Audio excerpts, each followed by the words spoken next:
Hey guys, Tina here, the Critical Virgo. Welcome back to another Fragrance Fridays. I know, super overdue, but at this point I think y'all would just be more shocked if I was actually genuinely consistent with it. So we're rolling with it. You know, it is what it is. So you already know what it is by the title. I was rearranging all of my fragrances for February. It's a big month for me. You know, we got Valentine's Day, my wedding anniversary, all that jazz. And I started pulling out like my rose, my chocolate fragrances just because it's February. That's what we do, right? And I came across this one and I realized I've never actually spoken about it. It's Roses and Chocolate by Mancera. You're probably not gonna be able to see it just because there's so much glare. I have a window right here, but it's the only place where I have light in this house. So I recently bought a full-size bottle. I had a decant of this and I really enjoyed it, you know, that I wanted to make the commitment to it. I feel like this would also be a really good place just to mention that there's another chocolate fragrance that I just kind of want to mention just because it's so dear to me, but it's Choco Violet. I had the small bottle, the travel size one, when I bought it as Paris exclusive, and I actually made the commitment to a full one just because I love this fragrance so much. But just a little quick mention on that. I don't know, I kind of did like a quick little review on it, but I've worn it so much I have a ton to say about it now. Still love it, clearly. But so I digress. Let's get into some Roses and Chocolate over here. It's not like what you think it's gonna be. It's not sickeningly sweet. It's not like overly rosy. Give you guys a note breakdown on this. So for the top we have Mandarin, Bergamot, Peach. For the mid we have Rose, Violet, and Chocolate. And then for the base we have Cedar, White Musks, and Vanilla. Sorry. Still getting over like this crazy cold. So this fragrance is not like what you think it's gonna be. It's not like a lot of the other Mancera fragrances that it's like super punchy in your face. It's very noticeable. It's gorgeous. It's very light. And by light, I mean, it's not like one of those powerhouse, thick, heavy fragrances that I typically associate with Mancera. This is just kind of, when you spray it on, and it might have something to do with like the atomizer on this, it's a very fine, it's like this super fine mist. But when, oh my god, it's just gorgeous. When you spray it on, again, it's not like this thick, heavy scent, at least not to me. Maybe I'm just immune to it, so I'm sure somebody's gonna say that in the comments, that it's just way too thick and it was just too much. For me, compared to the other ones, it definitely, most definitely is not. I do get this really bright, fresh rose and chocolate. Though, like I said before, it's not like a super florally fragrance either. The rose is very much present, and it's got like a hint of something else. It's not like a bouquet garden, so I love that. The chocolate too, it's not, and this is only something you're gonna know if you've tried fragrances from like Montal, like their chocolates.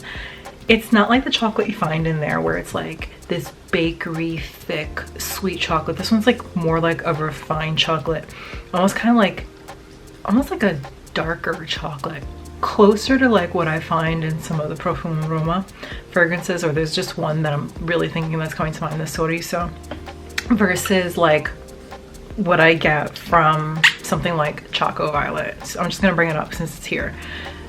This is a very super sweet chocolate, almost like what I get in Chocolate Greedy. Like it's very thick and present in your face.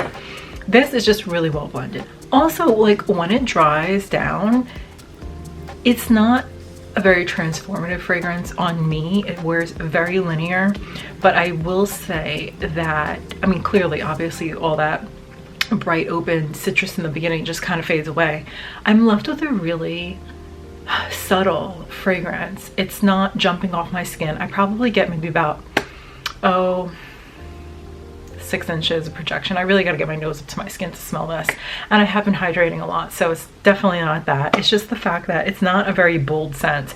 I have worn this, well, now I'm at home, I work from home, so I'm not gonna have any good feedback from like strangers unless I go out, and I rarely do that. Like, very content being a hermit here. But even when I did wear this at the office and before I quit my job, I did wear it a lot because I was really trying to get some feedback on it.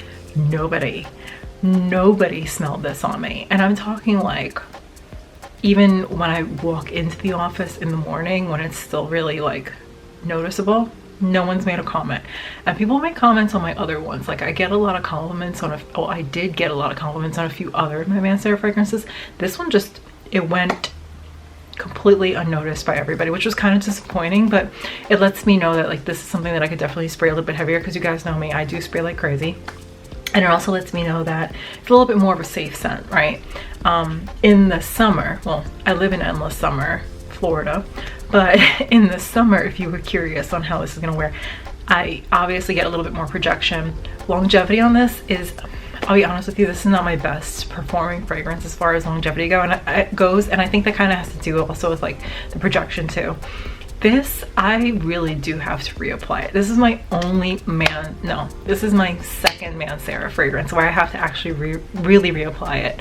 The other one that I have a lot of trouble with is their Black Vanilla, which is a little bit annoying, because like one of the things that I love about that house is it just has this lasting power that you don't have to do that, but I'll forgive them because it is a very lovely scent. And to be honest with you, I like the opening on this way more than I do the dry down. It's just when you're spraying it and it's like in the air, it's just perfectly blended. Like that's what I would want in a dry down, like for hours. So I got mixed feelings. I don't know if I would actually, no, I would. This is definitely one that I would buy a backup bottle on. And P.S. I do have a few Mancera fragrances that I have backup bottles on. Pearl is another one of those. I'm totally just all over the place with this right now, but I hope you guys understand just how much I love this. I think that this is a very unisex fragrance, and I hesitate to say that because like I also said that about Choco Violet, and I get like a lot of comments from guys saying, oh, this is too feminine. And then I get a lot of comments from girls saying, oh, it's too masculine. So it's kind of one of those things. Just try it out. Try it out before you buy it. This has been around for forever. I think this was released in like 2012, 2013-ish. And I got this full bottle on a discount website. I mean, it's been around again forever. So I've seen bottles of this anywhere between like the low 50s all the way up to like close to $200. So just do some shopping. You could definitely find a good deal, and it's so cheaply priced at this point where, I mean, really, if you want to just go blind buy it and like resell if you hated it, you're not gonna like take a huge risk on that, because what you end up spending on a decant of it is pretty comparable to some of the really cheap prices I found on the bottles for these. But highly recommend it.